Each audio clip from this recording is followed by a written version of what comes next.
shelter from life's troubled storm.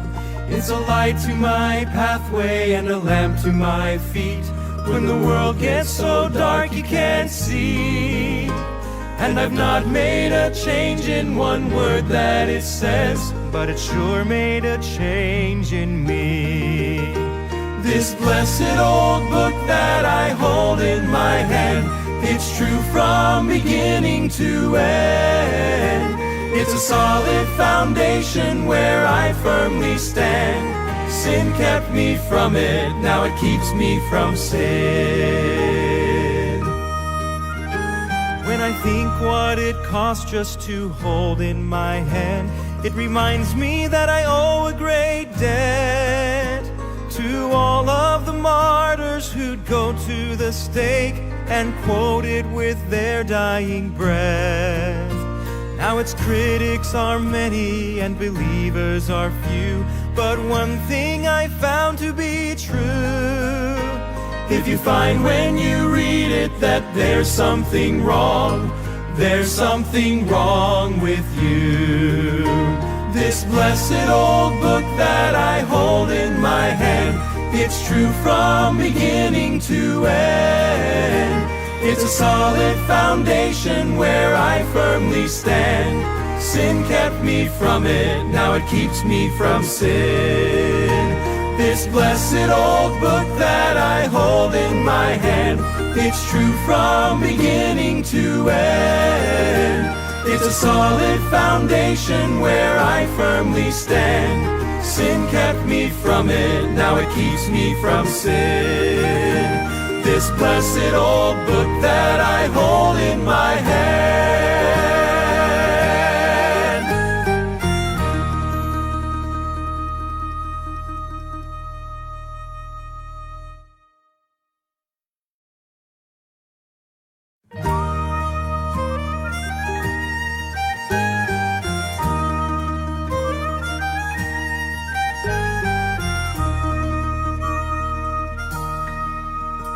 It's a well of pure water when I'm thirsty and dry, bread when I'm hungry and warm. When the battle is raging, it's my faithful sword, a shelter from life's troubled storm. It's a light to my pathway and a lamp to my feet when the world gets so dark you can't see. And I've not made a change in one word that it says, but it sure made a change in me. This blessed old book that I hold in my hand, it's true from beginning to end. It's a solid foundation where I firmly stand. Sin kept me from it, now it keeps me from sin. When I think what it costs just to hold in my hand, it reminds me that I owe a great debt to all of the martyrs who'd go to the stake and quote it with their dying breath. Now its critics are many and believers are few, but one thing I found to be true: if you find when you read it that there's something wrong, there's something wrong with you. This blessed old book that I hold in my hand, it's true from beginning to end. It's a solid foundation where I firmly stand. Sin kept me from it, now it keeps me from sin. This blessed old book that I hold in my hand, it's true from beginning to end. It's a solid foundation where I firmly stand. Sin kept me from it, now it keeps me from sin.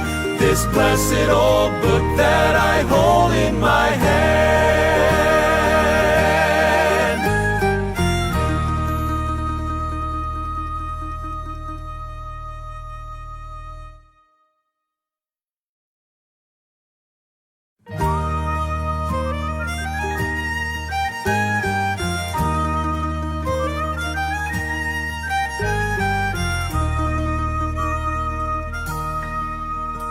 It's a well of pure water when I'm thirsty and dry, bread when I'm hungry and warm.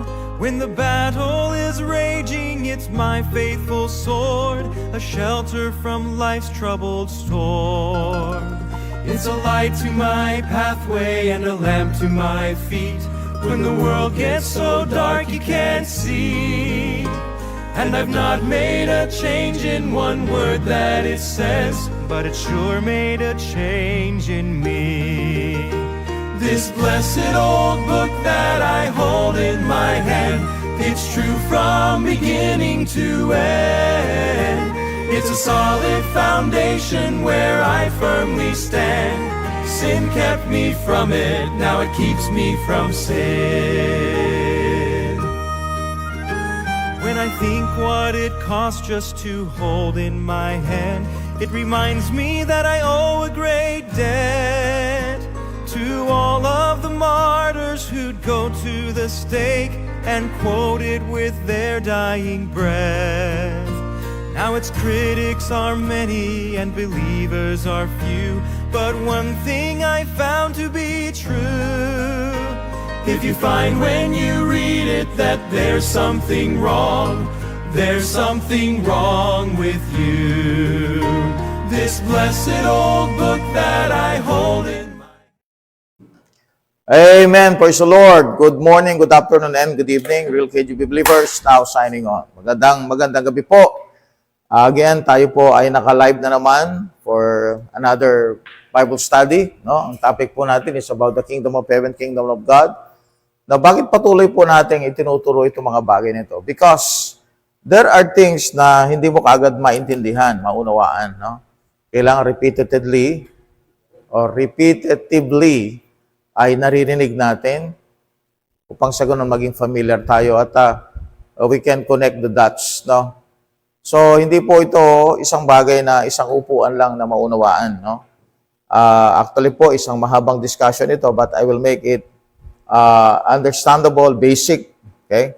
Upang sa ganun po ay at least we can grasp about this topic of Kingdom of Heaven, Kingdom of God, no? Pagka pinag-usapan po natin yung theme ng Bible, when we talk about the theme of the Bible, all right? Yung pinaka-theme ng Biblia, ang makikita natin na theme ng Bible is the kingdom. Yan po yung pinaka-theme ng Bible.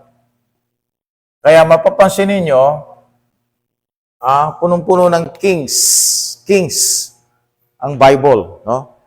And according to the book of Ecclesiastes chapter 8, for the word of the king there is power. Ecclesiastes chapter 8. Kung inyo makita po dito, bubuksan po ninyo sa Bible ninyo, alright, you see, ang authority saan magmumula? Sa king. Where the word of a king is, there is power. And who may say unto him, what doest thou? So the authority must come from the king. Okay? And God is a great king, according to the Bible. Kaya nga po, pasin mo, bakit po ang ating pong Bible ay tinawag siyang King James Bible? Amen. Sapagkat the word of the king, there is power. Okay? So bago po tayo magpatuloy, tayo muna po ay manalangin. Let's pray. At pangunahan tayo ni Pastor John. Praise the Lord. At siya ay nakabalik. Amen. Marami siyang naging inasikaso mga bagay. And praise the Lord that Pastor John has visited us again and joined us again. Yes. Okay, so tayo po ay manalangin ng Diyos na banal, makapangyarihan sa lahat. O Diyos, kami po Panginoon ay kulit na nagsusumamo, Panginoong Diyos, sa iyo. At kami, Panginoong Diyos, ay lumalapit sa inyong banal na trono ng biyaya at humihingi, Panginoong Diyos, ng pagpapala, karunungan, O Diyos, sa oras pong ito.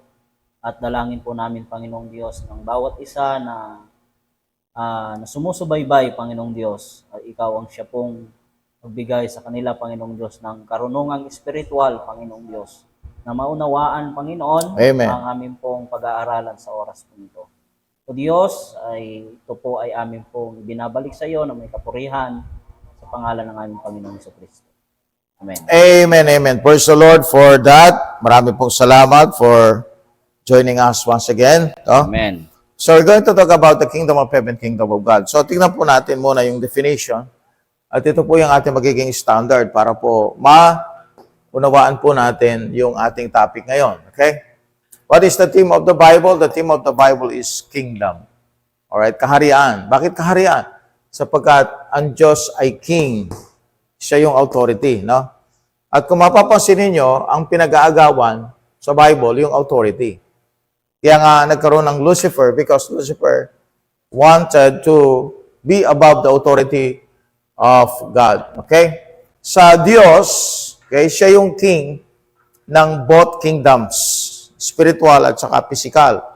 Sapagkat alam natin na ang Panginoon ay nag-create. Nag-create siya. He created spirit beings as well as physical beings. Alright? So, dito po sa pagro-rule ng Panginoon, ang pinaka-center, okay, ang pinaka-center ng physical, okay, yung pinaka-headquarter ng physical ay yung pong earth. Okay? Earth. Yan po yung parabang headquarter ng physical na mga bagay. Kaya nilagay ng Diyos ang earth to be the throne on the physical world. Okay? Kaya nga mapansin ninyo sa Bible, sa 2 Corinthians 4:4, the God of this world had blinded the minds of them which believe not. Yung God of this world, sino yon? Ang diablo. Bakit nandito siya?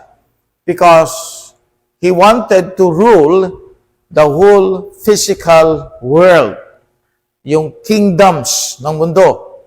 And remember in Matthew chapter number 4, nung magkaroon ng temptation, ang devil kay Jesus Christ, he is offering the kingdoms of this world because he wanted to rule the whole physical world.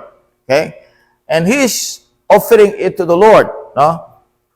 To the Lord Jesus Christ because meron pa kasing event na meron pa kasing isang bagay na pupuntahan ng Panginoon before being a king at yun ay walang iba kundi ang cross. So the devil wanted to deceive Jesus Christ not to go to the cross, diretso na doon sa pag-rule ng kingdoms of this world. Now, and in the book of Daniel chapter 2, makita natin, yung king na darating will rule the kingdoms of this world. Okay? And alam natin that will be the Lord Jesus Christ. Kaya makita natin, ang kingdom ay dalawa, no? One is spiritual and the other one is physical, no? Makita natin yan, maliwanag sa Bible, in Genesis 1:1, of course. Ito po yung unang verse natin, at memorize na natin yan. In the beginning was the Word, and the Word was with God. Amen? I'm sorry. I'm thinking about John 1:1. Okay, memorize natin, no? In the beginning, God created the heaven and the earth. Praise the Lord. Amen? Sa pagkakamali, hindi tayo perfecto tao. In the beginning, God created the heaven and the earth. You'll see the word heaven and earth, okay? Heaven and earth, that's physical. Amen? Heaven and earth, that's heaven and earth. That's physical. All right? Itong heaven kasi na ito yung universe natin. No? God is spiritual. In the beginning, God. So, hinihiwalay ng Diyos yung siya, dinidigyan niya ng distinction, siya sa kanyang nilikha. Okay? He created the heaven as a physical and the earth. He created the heaven and the earth. Okay? Now, He also created the angels. Amen? The Bible said in the book of Romans chapter 1 verse 20, He created the angels. Okay? Pakibasa lang, brother. He created the angels. Alright? God created the angels. So, merong spiritual beings, okay, under sila ng kingdom of God. Okay? At merong physical beings and material world. And also the universe, part siya ng kingdom of heaven. Okay, Romans, ano yung pinababasa ko, Brad? 1:20, Romans 1:20. Okay, and then we'll jump to Colossians 1:16 after that.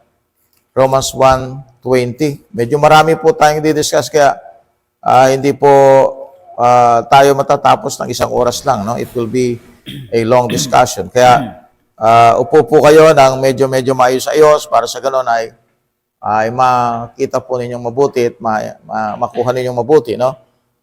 Romans chapter 1 verse number 20. Romans chapter 1, verse 20, the Bible said, "For the invisible things of Him from the creation of the world are clearly seen, being understood by the things that are made, even His eternal power and Godhead, so that they are without excuse." Alright, so God created the invisible things.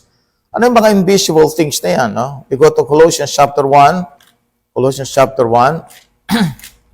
Colossians chapter 1. Okay? Colossians chapter 1. Verse 16. Okay, verse number 16. Colossians chapter 1, verse 16.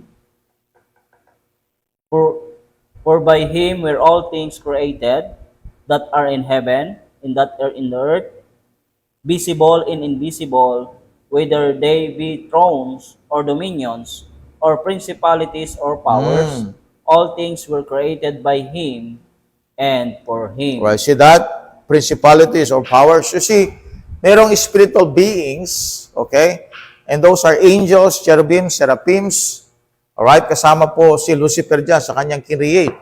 Sapagat Lucifer is the anointed cherub. Okay? Siya ay cherub. Alright? Now, so sa invisible and spiritual na mga creation, kasama po dyan ang angels, cherubims, seraphims, okay? And, of course, hindi naman kinreate ang Panginoon, siya na kasing creator. Pero makita natin, because there are invisible spiritual beings, God should rule them. Irurule niya yung mga yon. Kaya nga merong kingdom of God. Yung kaharian ng Diyos will rule the invisible things. Okay? The invisible things. Kaya nga po, Romans 1:20, Colossians 1:16. I think meron pang isang verse na pwede nating basahin. The book of Hebrews, Hebrews chapter number 1. Let's see the book of Hebrews chapter number 1. Verse number 7. Verse number 7.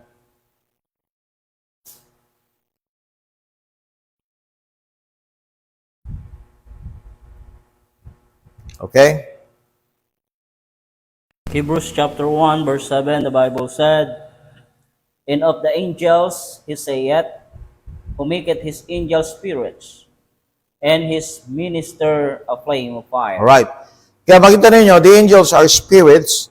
Kaya maliwanag sa, tama yung King James Bible talaga, no? Na yung word, every word is important, every word is perfect. Because in John chapter 4, verse 24, it says, God is a spirit, and they that worship Him must worship Him in spirit and truth. So, ilan ang spirits? Marami, no? Marami. The angels, the cherubims, the seraphims, including yung God. No? Now, isang bagay na meron tayo, na katulad ng mga angels, ay yung spirit. We have also spirit.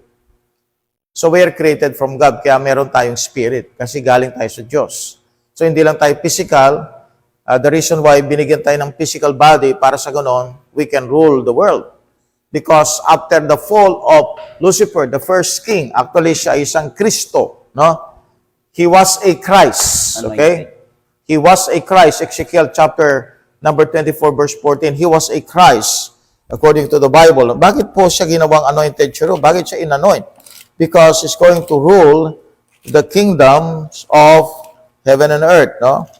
Ezekiel 28 verse 14, and thou art the anointed cherub, no? Kaya nga po siya yung Christ. Kaya lang yung pagiging Christ niya is small c, okay? Yeah. Christ, no? Christos. King, anointed. Alright? Jesus Christ, ang tawag sa kanya, the Christ. Okay? Iba yung the Christ, okay? This is a Christ. Man, isa siyang anointed. But this one, okay, No. siya yung Christ ng Panginoon. In Luke chapter 2 verse 26, as well as Revelation chapter 11. Okay, siya yung Christ ng Panginoon, Revelation chapter 11. Okay, so mabilis lang po, no? Salita lang ako ng salita, sulat lang ng sulat. Kayo naman, makinig lang po kayo. Revelation chapter 11, you'll see verse 15. Okay, and then we have also Acts chapter 4. Okay, Acts chapter 4. Let's go to the book of Acts chapter 4. So, dinidefine dito ng Bible na hindi lang po si Kristo o si Jesus Christ ang Christ. Okay? Meron pang isang Christ. Okay?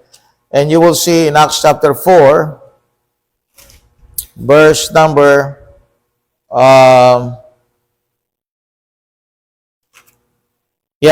verse number 26. The kings of the earth stood up, and the rulers were gathered together against the Lord and His Christ. You see that? Christ ng Panginoon. Okay? Merong Christ ng Panginoon, merong Christ na is going to be the Antichrist. So, maraming Christ sa Bible no? Kaya lang meron lang isang totoong Christ. The Christ. And Lucifer, before his fall, okay? Before his fall, alright? He was anointed by God to rule the kingdom of heaven and the kingdom of God. Okay? Kaya makita ninyo, ayaw niyang iwanan ito, no? Ayaw niyang iwanan itong posisyon ito. He was deposed because he fell. He became sinful. Ayaw niyang iwanan ito, kaya nga makita ninyo sa Bible, okay? Pinoposisyonan niya ito no? Pinoposisyonan niya. Sinabi niya, I am the God of this world. Alright? Sinasabi niya, I am the God of this world. And the devil wanted to be the God of this world. Okay? Gusto niyang posisyonan because his first position is, he is the king of the kingdom of heaven, kingdom of God. Balik tayo, no? Sa kwento, sa definition. What is the kingdom of God? But again, spiritual, invisible, rule of God. Okay? And then the kingdom of heaven, the physical, messianic, visible rule of God on earth. Okay? On earth. So, makita ninyo na ang coverage ng kingdom of God is bigger than sa kingdom of heaven. Kasi nga, ano spiritual no? Mas malawak ang spiritual doon sa physical. Okay. But, yung pinaka-sentro, yung pinaka-headquarter ng kingdom of heaven is earth. Okay. Lupa. Earth. Earth. Why? Because ito yung kanyang magiging throne, okay? Magiging lugar ng kanyang throne sa kingdom of heaven. That is his throne, okay? Kaya nga merong sinasabi ng Bible the throne, okay? His throne on earth. Okay, that will be messianic, no? Kaya nga yung kingdom of heaven is connected to the millennium. Alright? So, it's a millennial reign of Christ. This is the millennial reign of Christ. Sa millennial reign of Christ, yung both kingdom, okay, is present. Both kingdom is present. In the millennial reign of Christ, both kingdom is present. Dito, both kingdom is present. Okay?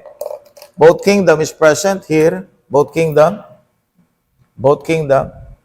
Here in the time of Adam, both kingdom is present.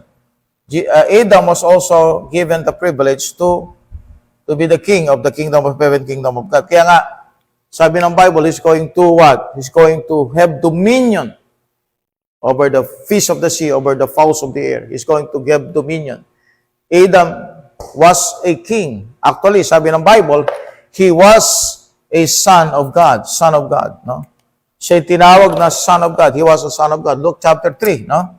Son of God. Oh, okay. Not capital S. Small s. Alright? Son of God. Okay?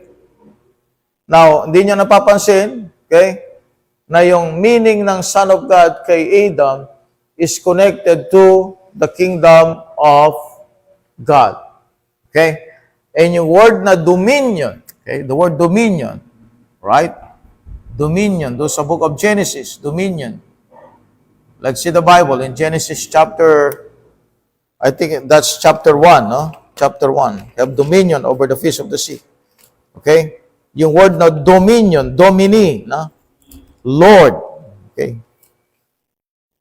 Okay, he was the king of the kingdom of heaven, kingdom of God. Right? Let's see the Bible. Genesis 1. Let's see the Bible. Genesis 1. 1. Okay. Sige, Brad. Okay? So yan, before his fall yan, ha? Amen. Okay. Genesis chapter 1, verse 26. Before his fall. The Bible said, "And God said, let us make man in our image, Yep. after our likeness, and let them have dominion over the fish of the sea, and over the fowl of the air, and over the cattle, and over all the earth, and over every creeping thing that creepeth upon the earth." All right, so we have the king here. Okay, before the fall, that's Adam. We have a king here before the fall, bago bumagsak si Lucifer. All right? Dito, bago bumagsak si Adam, nasa kanya yung image ng Diyos. Kaya nga, he can be appointed. Nasa kanya pa yung image ng Diyos para sa kingdom of God and kingdom of heaven. And you will see here, okay, before the fall also of Lucifer, he was called anointed cherub, a Christ before his fall. Okay? Kaya nga, he wanted to regain that position. Kaya nga, ang dinideceive niya yung mga tao because he wanted to be the king of this world. Alright? Okay. So, maintindihan natin yan later on pagka pumunta na tayo, nag-forward tayo doon. Now, after that, okay, dumating na yung mga tao, no? After Adam, dumating na si Noah, okay? But in the time of Noah, wala na po yung kingdom of God. Wala na siya. Kasi why? Because yung image ng tao ay image na ng sinful man. Okay? Wala na yung image ng Diyos. Wala na yung righteousness sa tao. So what happened is that yung kingdom of God left the world. Okay? The kingdom of God left the world. The kingdom of God left the world. Ibig sabihin, wala nang pwedeng mag-reign mula sa mga create ng Diyos na magre-reign siya sa kingdom of God, spiritual beings. Wala na, no? Because wala yung righteousness sa kanila. Wala yung image ng Diyos. Alright? So, in-appoint una si Lucifer dyan, pero nawala sa kanya. In-appoint ulit si Adam para i-replace si Lucifer sapagkat siya yung nilagay ng Diyos sa lupa and he lost it. So, anong nawala? Yung image ng Diyos. So, he was a son of God. Pero later on, nawala na rin yun. Okay? So, yung dominion. Okay? So, binigyan ng chance ang tao to rule the earth. At nagkaroon ng flood. Okay?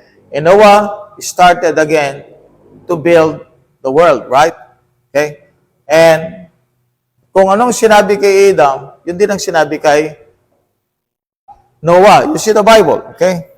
Genesis chapter number 9. Let's see the Bible, okay? Genesis chapter number 9. Sige, Brad. Verse number 1 hanggang verse number 2. Genesis chapter 9, verse 1 and 2. Hanggang verse 3.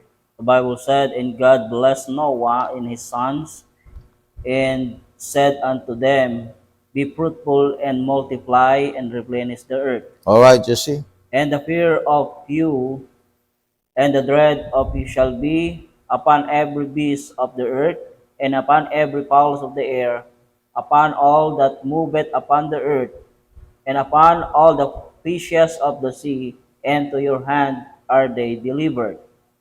Every moving thing that liveth shall be meat for you, even as the green herb have I given you all things. Alright? So, kung ano yung binigay kay Adam, replenish the earth, multiply, and have dominion over those things, kinriit ng Diyos physical. Now, Noah will rule the world. Okay? Pero yung kingdom of God, hindi na niya pwedeng i-rule ang mundo. At hindi na niya pwedeng hindi na niya pwedeng i-rule yung mundo ng spirit beings. Why? Because kay Adam, na-lost na yung image ng Diyos. Okay? So si Noah, he can be the earthly king, but he cannot be a spiritual king. Hindi siya pwede, no? Now, after that, alam natin mga kapatid, nagkaroon ng unconditional covenant ng Diyos kay Abraham, no? Abraham. After Noah, we have Abraham. Okay? After Abraham, lumitaw na si Isaac, Jacob, at yung Israel. Now, let's go to the book of Exodus. Something is in the covenant, inside the covenant, the Mosaic covenant. Let's go to the book of Exodus chapter 19. Okay, Exodus 19. So, basic lang po ito, kaya nga po, hindi natin kukunin ng lahat ng mga verses. Okay? Exodus chapter number 19. And you will see here something in verse number 6. Verse number 6. Sige po. Exodus chapter 19, verse 6. And ye shall be unto me a kingdom of priests, and an holy nation. These are the words which thou shalt speak unto the children of Israel. Alright? So, nangyari, meron na ngayong isa pang kingdom, no? May kingdom na kingdom of heaven, kingdom of God. But here, kingdom of priests. Anong purpose nito? Okay? Ito yung priesthood. Alright? Ito yung priesthood. So, anong purpose nito? Because ang purpose nito is to bring, yung kingdom of priests, is to bring the kingdom of God, okay? Alright? Sapagkat yung kingdom of God, hindi nila pwedeng idala sa lupa. Bakit? Sapagkat ang mundo, under na kay Lucifer, right? O, hindi na pwedeng ibaba ito. Tsaka wala na yung image ng Diyos eh. Pero sa anong paraan ibababa yung kingdom of God? Through the kingdom of priests. Right? Kaya nga may tabernacle. Remember? Bumababa ang Diyos to meet man. So, ibig sabihin, through the kingdom of priests, ibababa yung kingdom of God. So, ang possible lang sa mundo is the kingdom of heaven. Pero, palagi kasing failure ang tao, kaya hindi niya narurule ng tama yung physical world. Okay? So, dumating yung point na sa Mosaic Covenant, nagkaroon ng tinatawag na kingdom of priests. Yun ang Israel. Yun ang trabaho ng Israel. Yun ang trabaho ng mga priests. Kaya lang, they failed. Kasi nakurap nga yung Karoon kasi sila ng mga projects. Okay? Nakurap ang Israel. Alright? They failed. So, nawala ngayon yung chance para sa kingdom of God as well as yung mga kings after this. Okay? Nag-fail din. So, supposed to be yung kingdom of heaven, ang magdadala niyan ay walang iba kundi ang lahi ng Israel, no? And you will see that sa time ni David, binigay po yung sure mercies of David, binigay kay David. You go to the book of 2 Samuel chapter 7. 2 Samuel chapter 7. Okay? Alright, just stay there. Makinig lang po kayo. And you have some questions, pwede nating sagutin mamaya. 2 Corinthians chapter 7, verse number Ano po, Pastor?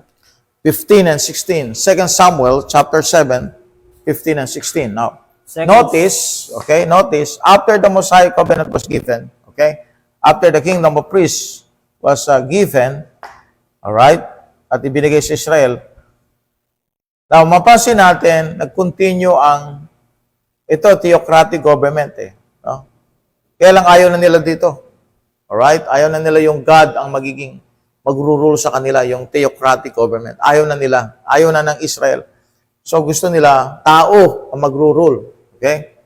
So, namili sila ng tao and that's King Saul. Pero na-reject din ng Panginoon. So, ni-replace siya ng rightful king and that is David, which is a type of Christ. Okay? Adam is a type of Christ because si Christ will rule the kingdom of heaven, kingdom of God. And David also is a type of Christ because he is also a king. Alright? He's going to rule. He's going to rule. And here, during that time, si David ang binigyan ng chance ng Panginoon to rule the kingdom of heaven. Right? Through his seed. Through his seed. According to 2 Samuel chapter 7, verse number 15 and 16. 2 Samuel chapter 7, verse 15 to 16, the Bible said, But my mercy shall not depart away from him, as I took it from the soul, from Saul, whom I put away before thee, and thine house and thy kingdom shall be established forever before thee. Thy throne shall be established forever. Yan, see?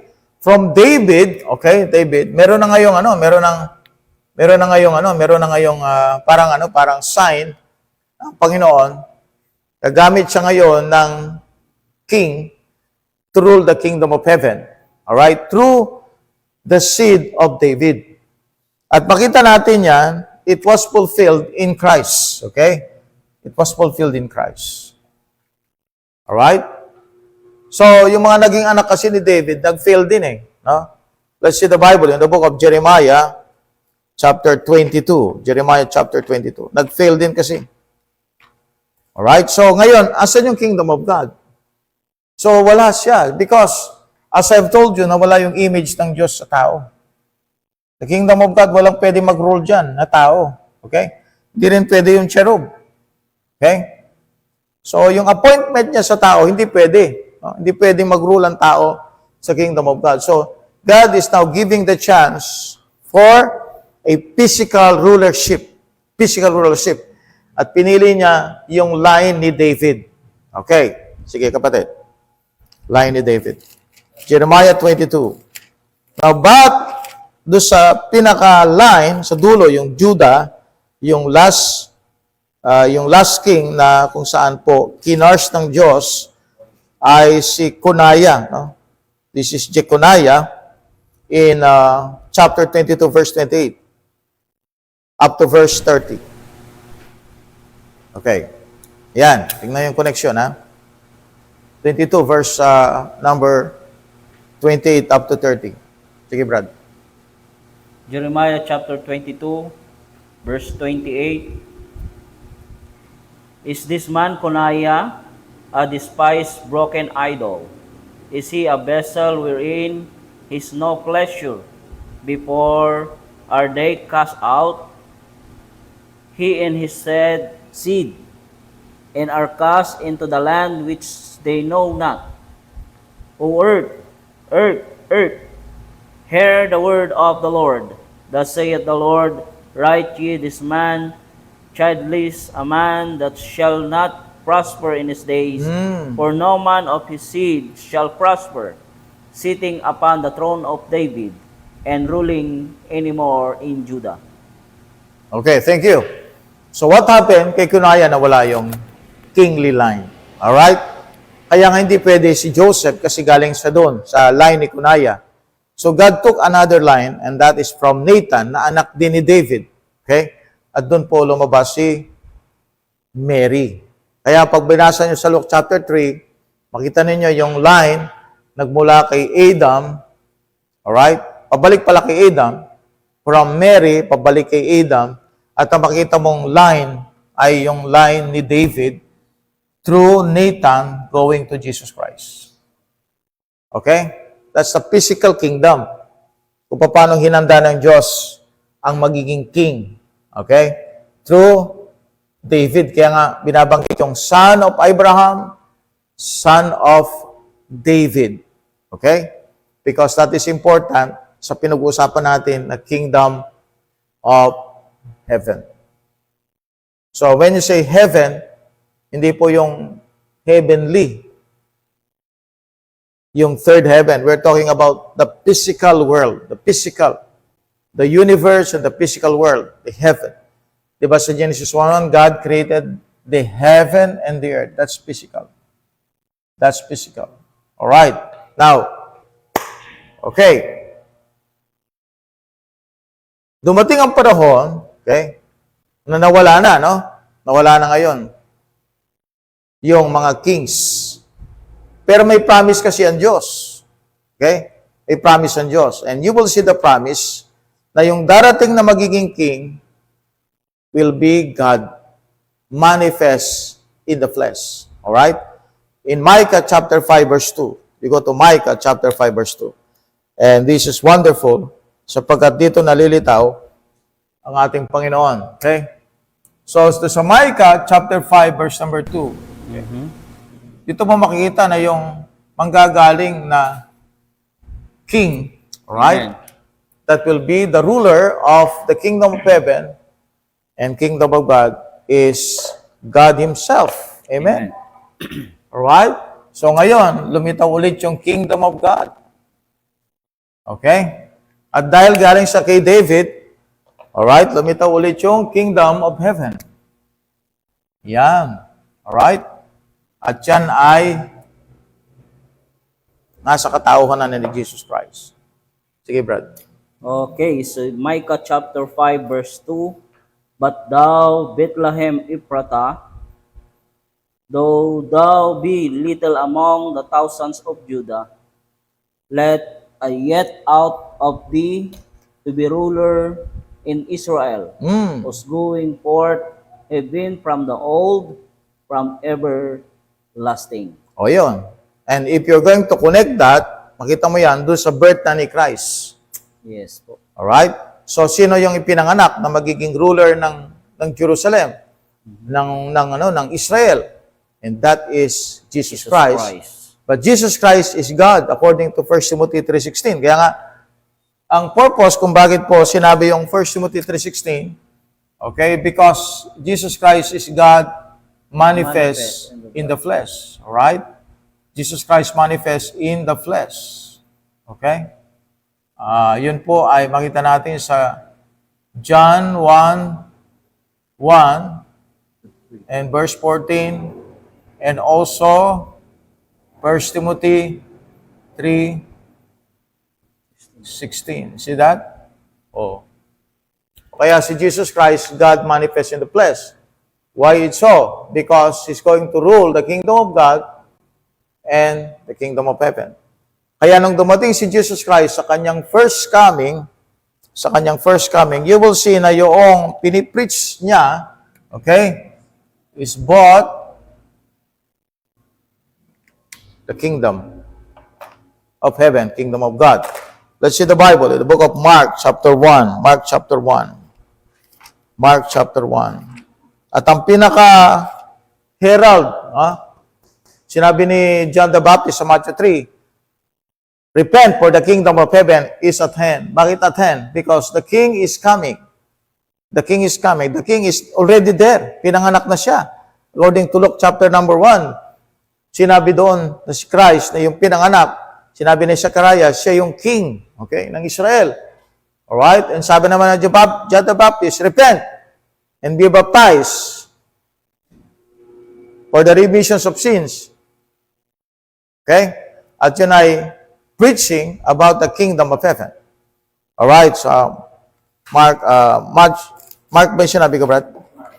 Okay, let's see the Bible in Mark chapter 1. Okay? Tignan natin yung Mark chapter 1. Let's see the Bible. Mark chapter 1. And you will see, yan.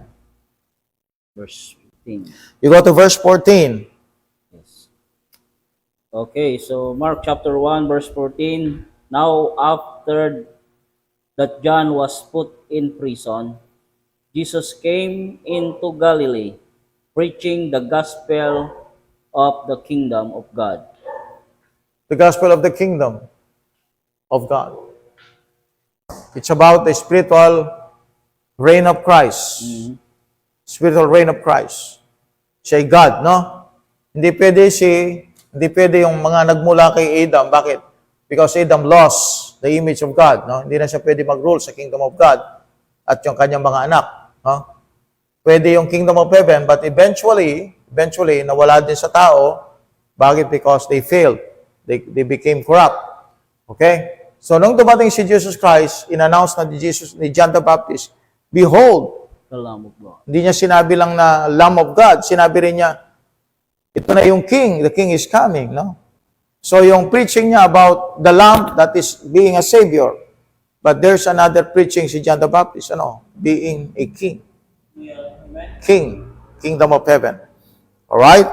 So you go to the book of Matthew chapter 4, Matthew chapter 4, this is Jesus Christ preaching, okay?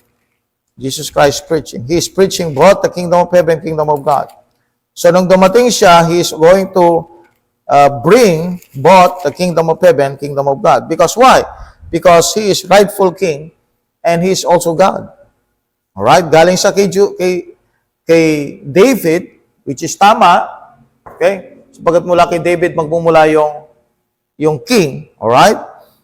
At tama lang na siyang magiging king ng kingdom of heaven at saka kingdom of God. Why? Because he is both God and man. Alright? Matthew chapter 4, verse 23. Sige, Brad.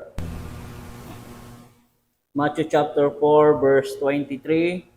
And Jesus went about all Galilee, teaching in their synagogue, and Yeah. preaching the gospel of the kingdom, Yes. and healing all manner of sickness and all manner of disease Okay, thank among you. the people. Alright? And you will see in Matthew 10, ang inutusan niya ng mga apostol niya ay mag-preach sila ng gospel of the kingdom of heaven. Matthew 10, verse 7. And as you go preach saying the kingdom of heaven is at hand, heal the sick, cleanse the lepers, raise the dead, cast out devils, freely you have received, freely give. Kaya makita ninyo, yung gospel of the kingdom of heaven, alright? The gospel of the kingdom of heaven is Jewish. Jewish ito. Jewish. Bakit? Because may mga signs. Alright? So yung gospel of the kingdom of heaven is Jewish kasi may sign. But what happened? No? Hindi na tayo pwede magtagal pa dyan. Kasi bakit? Sapagkat haba na yung oras natin. No? In John 19:15, pag binasa natin ito mga kapatid, the Jews, after giving them the signs, still rejected Christ. Kaya sabi ni Jesus Christ, ano sabi niya dito sa generation na ito?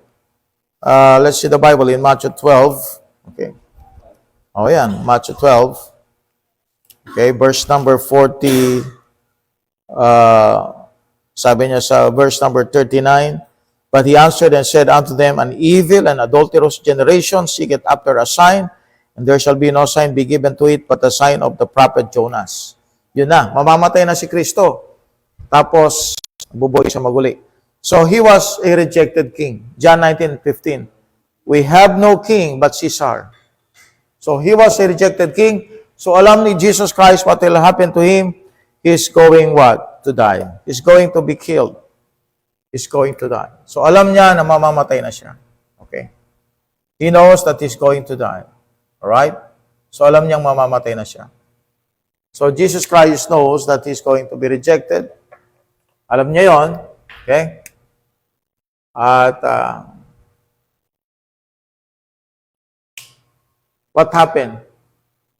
Kahit nagkaroon ng gospel, tandaan niyo ang gospel is a good news. Kahit na nagkaroon na ng gospel, nagkaroon na ng good news, hindi pa rin po na-assume ito.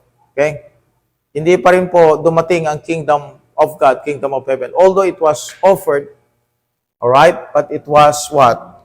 Rejected. Amen? It was rejected. So, ano nangyari ngayon? Ano nangyari ngayon? Okay? Ano nangyari? But the kingdom of God and kingdom of heaven, okay, was rejected. So, wala na ngayon, okay? Wala na ngayon Wala na ngayon ang kingdom of God, kingdom of heaven. Wala na sa lupa. Why? Because man cannot rule the kingdom of heaven, kingdom of God. Only Jesus Christ is the rightful king that will rule the kingdom of heaven, kingdom of God. But the problem, they rejected him. So what happened? Sino nag-rule? Okay? Sino nag-rule afterward? The Gentiles. Kaya sabi ng Luke, okay? Let's see the Bible. Luke chapter 17. Luke chapter 17. Sige kapatid, Luke 17. Verse number 20 to 21.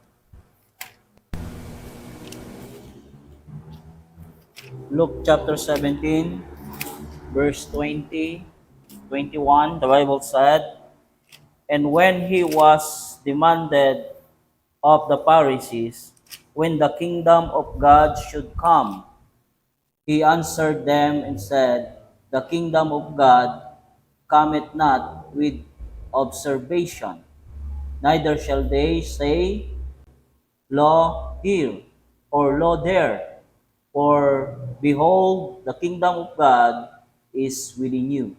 Yun. Nasaan yung spiritual kingdom ngayon? Nasa mga believers. Okay? Actually, sa time ni Jesus Christ, binanggit niya ito, no? Na yung believer, sa time ng church age, itong maliit na portion na ito, no? Itong maliit na portion na ito yung time ng church age. Church age. Hindi na natin kasi naisulat yung kabuuan, no? Okay? Dito, sa time ng church age, pinakita dito ng Panginoon, maglalagay siya ng mga tao sa kingdom of God. Pero hindi na present ang kingdom of God sa lupa. Okay, sa earth. Pero maglalagay siya ng mga sons of God at ilalagay niya sa kingdom of God. Okay? Through what? Yan sabi ng Bible, the kingdom of God is within you. Through what? Through the gospel of the grace of God. Kaya papasok ngayon yung another program ng Diyos, okay? Sa panahon ng church age. And that is the program wherein God is going to preach the gospel of the grace of God. Kaya nga sabi sa John chapter 3 verse 3, except a man be born again, he cannot see the kingdom of God. So what is the purpose of the new birth? What is the purpose of the new birth? Okay, ang new birth, ang purpose ng new birth, okay, ang purpose ng new birth o yung born again, okay, yung new birth, yung new creature, na binabanggit sa 2 Corinthians 5:17, alright? Yung born again, yung new creature, alright? Okay, yung born of the Spirit na sinasabi ng Bible, ang connection niyan, kapatid, lahat ng mga mababorn again will be part of the kingdom of God. Okay. Kaya sabi na sa John 3:3, except a man be born again, he cannot see the kingdom of God. Except a man be born of the Spirit and of water, he cannot enter into the kingdom of God. See?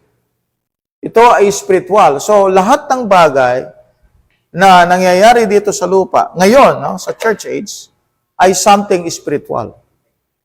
Something spiritual. We are preaching the gospel of the grace of God for a spiritual purpose. Ibig sabihin na ng purpose na yun? Lahat ng maliligtas will go to the kingdom of God. Pero wala pa rin pagrurule ang Diyos dito sa lupa.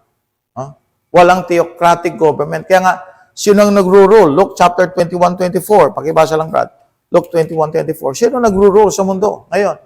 Hindi yung mga Hudyo, no? Kasi nga, if this is Jewish and Messianic and connected to Christ, then therefore, dapat ang Israel ang siyang nagro-rule dito sa lupa. Amen. Pero hindi Sabi ng Luke 21:24, Brad, sino nagro-rule? Okay, Luke chapter 21, verse 24, "And they shall fall by the edge of the sword, and shall be led away captive into all nations. Ayun. And Jerusalem Shall be trodden down of the of the Gentiles. Gentiles until the time of the Gentiles be Oh, fulfilled." wasak ang Israel. Tapos nag-rule ang mga Gentiles. Kaya makita niyo yung four kingdoms, four empires, Babylon, sumunod, Medo-Persia, Greece, and then Rome. Hanggang ngayon, control pa rin ng Gentiles sa buong mundo. Wala ang Israel, no? So what happened? During the time of the church age, ang focus natin dito is preaching the gospel of the grace of God for person to be saved and to be placed in the kingdom of God. Kaya nga may preaching pa rin ng gospel ngayon. At ang connection nun ay para sa kingdom of God. Okay? Pero ang kingdom of God, spiritual siya, at sabi ng Bible, nagre-reign siya sa puso ng tao.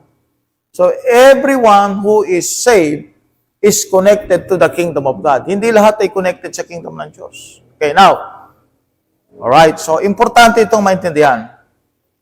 Pagdating sa panahon ng millennium, alright? Millennium. Ang millennium kasi millennium ay righteousness. Righteousness. Righteousness. Alright? And what's next? Peace.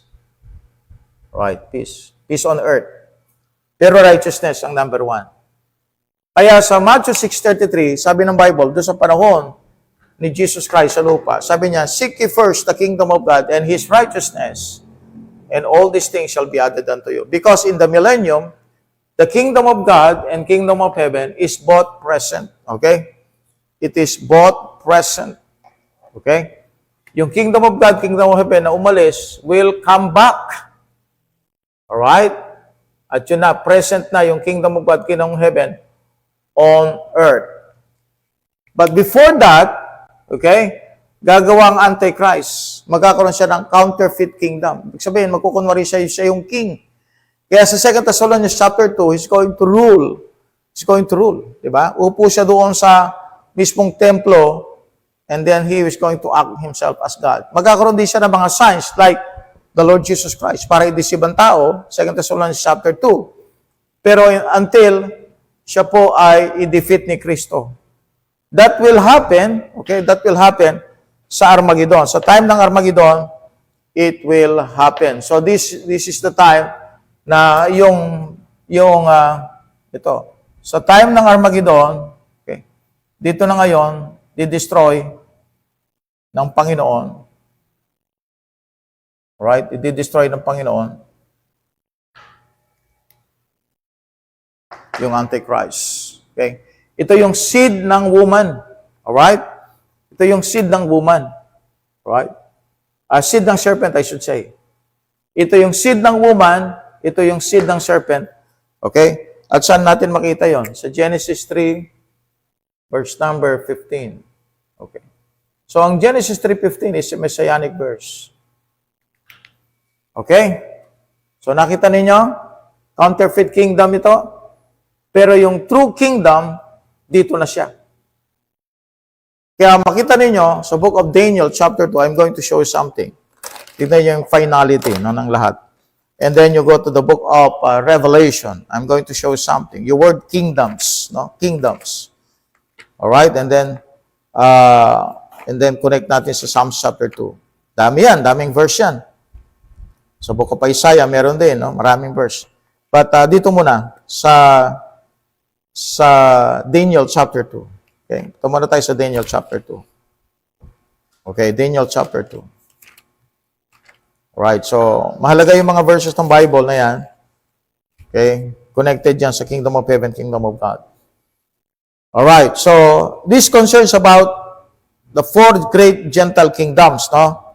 Ito yung Gentile kingdoms. Pero ang final, okay, yung pinaka-final ay yung sinabi ng Bible doon sa chapter 2, verse number 42. Okay, basahin mo, Brad, hanggang verse 44. Okay, ito na. Magwawakas na yung kingdom ng buong verse Gentile kingdoms. 42 Sige, Brad. to 44, the Bible said, "And as the tools of the feet were part of iron and part of clay, so the kingdom shall be partly strong and partly broken. Yeah. And whereas thou sawest iron mixed with merry clay, they shall mingle themselves with the seed of men, but they shall not cleave one to another, even as iron is not mixed with clay. Yeah. And in the days of these kings shall the God of heaven set up a kingdom which shall never be destroyed, and the kingdom shall not be left to their other people, but it shall be break in pieces and consume all these kingdoms, and it shall stand forever. Yan. So, yung stone, na hinit niya yung image, na destroy yung image, right? At yung stone na yun naging mountain. Actually, yun ang second coming ni Christ. At yun ang destruction ng Gentile kingdoms. Actually, yung final kingdom dyan, yung kingdom ng Antichrist. Eh. Okay? So, yung final kingdom will be destroyed by Jesus Christ. And the kingdoms of this world become the kingdoms of our Lord. Yun ang sinabi ng Revelation chapter 11. Okay? So, Revelation chapter 11. Kaya nga po, yung kingdom na tinayo ng Diablo, okay?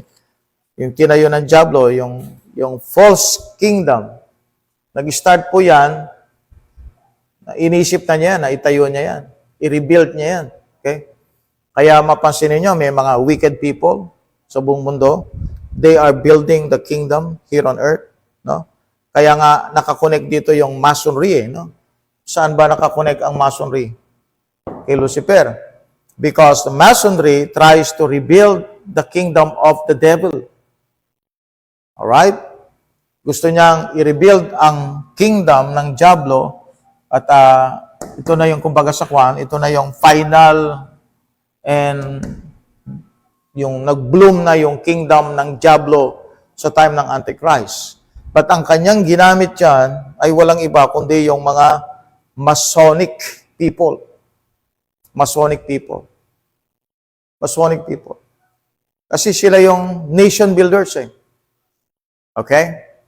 Kingdom builders, actually. So they try to build kingdom here on earth. Kaya lang with the help of Lucifer. Alright?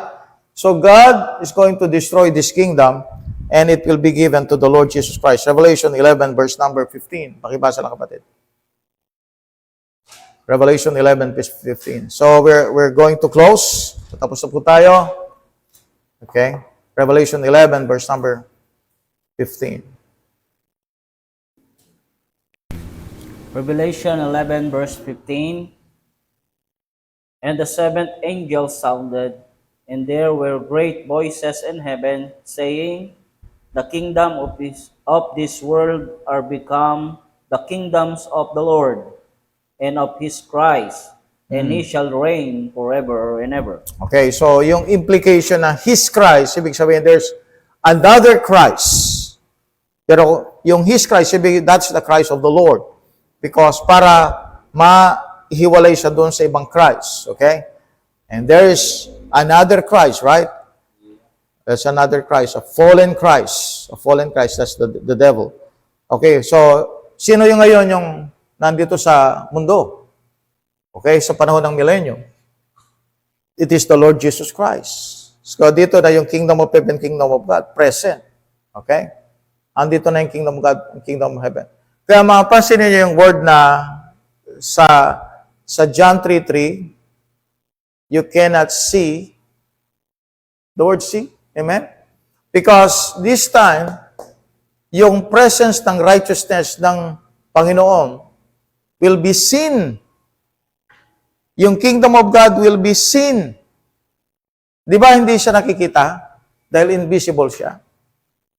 So, in the time of the millennium, dito, hindi na faith. Sight na. Dito, faith lahat yan. Pero darating na yung God, magre-reign siya dito, and you will see the glorious body of the saints. Eh, galing sa langit yung mga yon, di ba? Glorious body. You will see angels here ruling or serving, worshiping Jesus Christ, I should say. Okay? So we see that Jesus Christ is being served here in the millennium by the angels. Alright? By the angels. Kaya nga, yung hindi mo nakikita na invisible things ngayon, you will see them in the millennium. Okay? All right, you go to the book of Hebrews, chapter 1. Hebrews chapter 1. Hebrews chapter 1. Okay? Okay. Okay. Tignan nyo, ha? So, verse 5, for unto which of the angels said he at any time, Thou art my son, this day have I begotten thee. And again, I will be to him a father, and he shall be to me a son. That's a millennial, that's a millennial. Psalm chapter 2 po ito. No? This is a millennial passage. And again, when he bringeth in the first begotten into the world, he saith, and let all the angels of God worship him. Kailan itong worship him? So, nakakonek yan sa verse 5. Ano yun? Millennium. So, verse 6, yung mga angels of God worship him. This is in the millennium. So, the angels is going to worship Jesus Christ in the millennium. So, makikita mo yung mga angels worshiping Jesus Christ. Kaya nga, sabi ng Bible, except a man be born again, he cannot see the kingdom of God. You are going to see the kingdom of God. Man, here. Yung invisible, magiging visible siya. Yung faith, magiging sight. Diba? Sabi ng 2 Corinthians chapter 5, for we walk by faith and not by sight. But this time, wala na yung faith, sight na lahat sa millennium. And up to eternity, of course. Okay? So, hindi na natin maano yung eternity. Gando lang tayo sa millennium muna. Okay? Pero yung increase ng government ng Panginoon, okay, so mag-extend po yan, yung extension yan ng increase ng Panginoon, yung ibig sabihin, yung pag-rule niya, will continue in eternity. Kaya nga, He's going to be the King of Kings and Lord of Lords. Alright? To eternity. Okay? So, sa eternity, we have the kingdom of heaven, kingdom of God.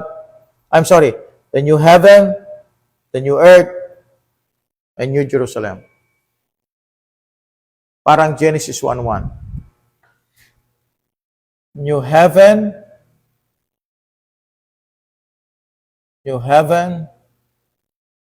new earth, okay, and new Jerusalem.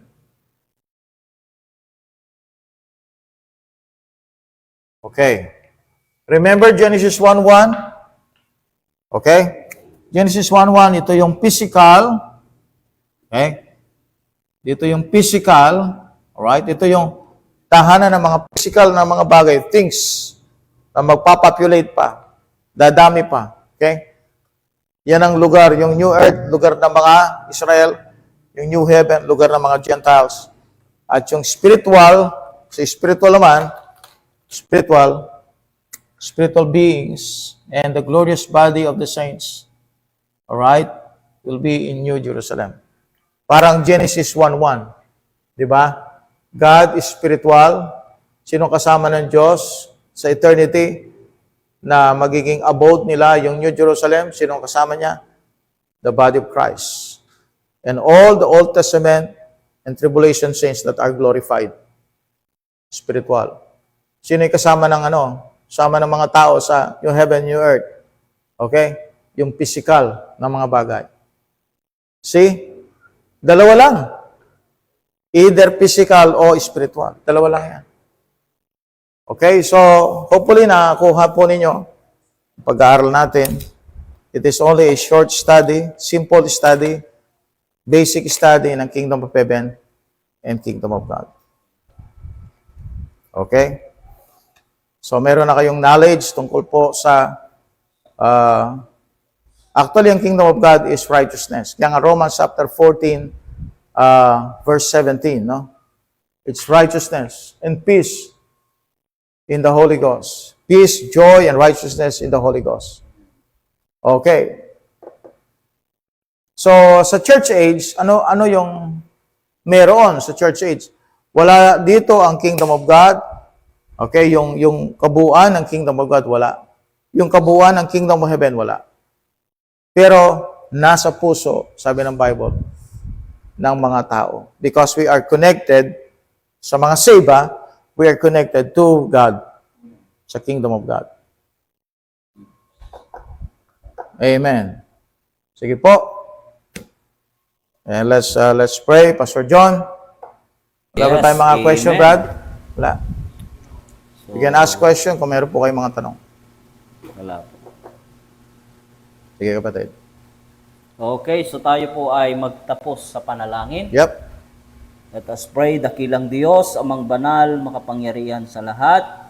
Muli po, Panginoong Diyos, kami po ay papasalamat, Panginoon, Amen. sa another opportunity, Panginoong Diyos, na kami po ay natuto, Panginoong Diyos, sa mga bagay spiritual, Panginoon. Yes, Lord.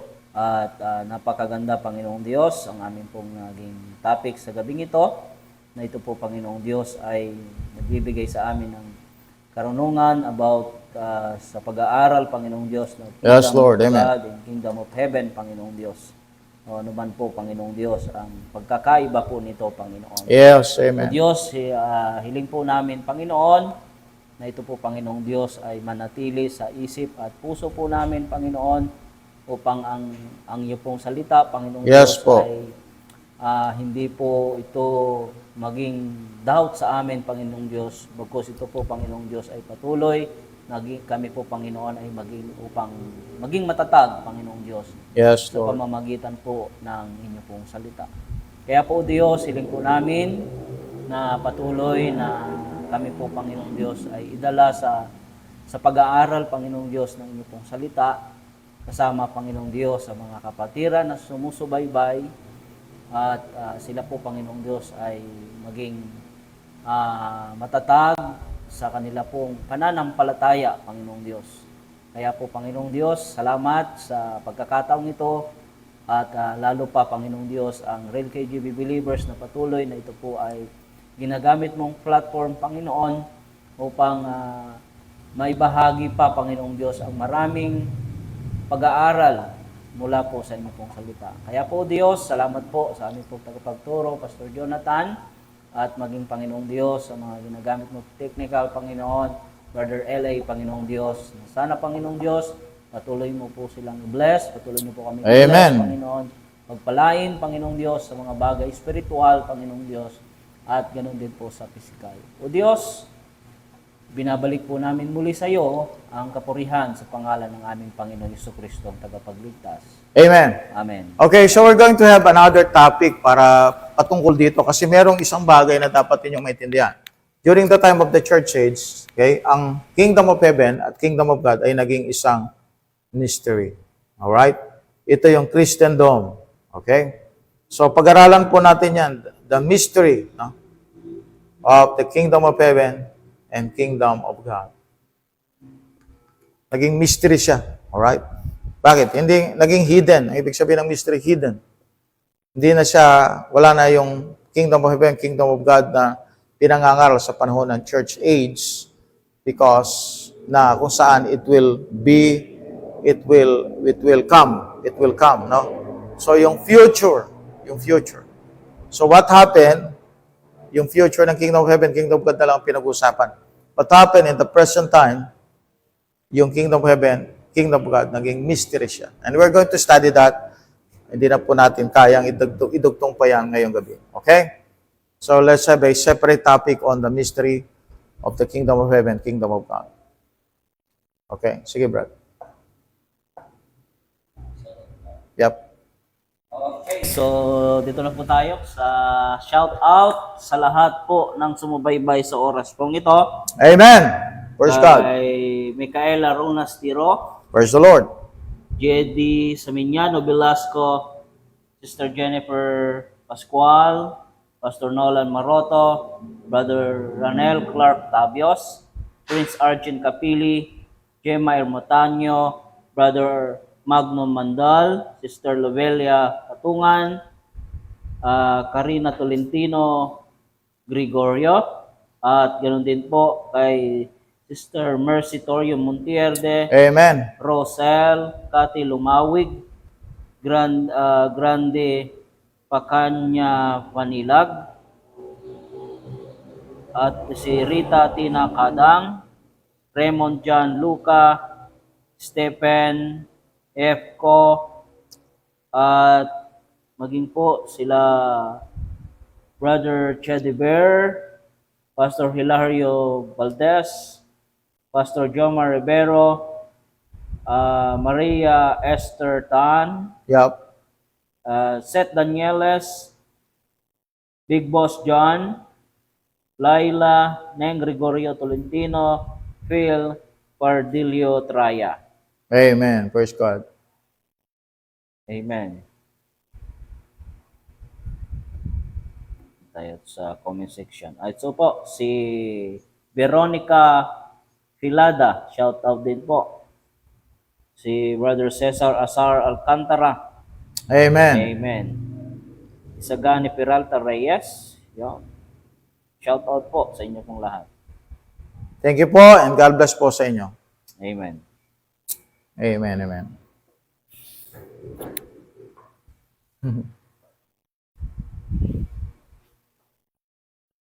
Amen.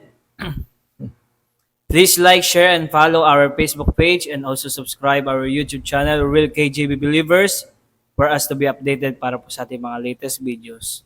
Okay, once again, good morning, good afternoon, and good evening. Real Real KGB KGB believers believers now now signing off. God bless po sa inyo and see you sa next video.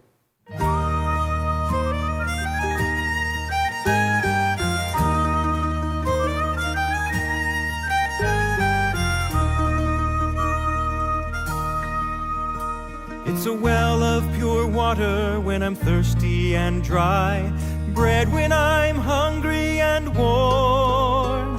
When the battle is raging, it's my faithful sword, a shelter from life's troubled storm. It's a light to my pathway and a lamp to my feet when the world gets so dark you can't see. And I've not made a change in one word that it says, but it sure made a change in me. This blessed old book that I hold in my hand, it's true from beginning to end. It's a solid foundation where I firmly stand. Sin kept me from it, now it keeps me from sin. When I think what it cost just to hold in my hand, it reminds me that I owe a great debt to all of the martyrs who'd go to the stake and quoted with their dying breath.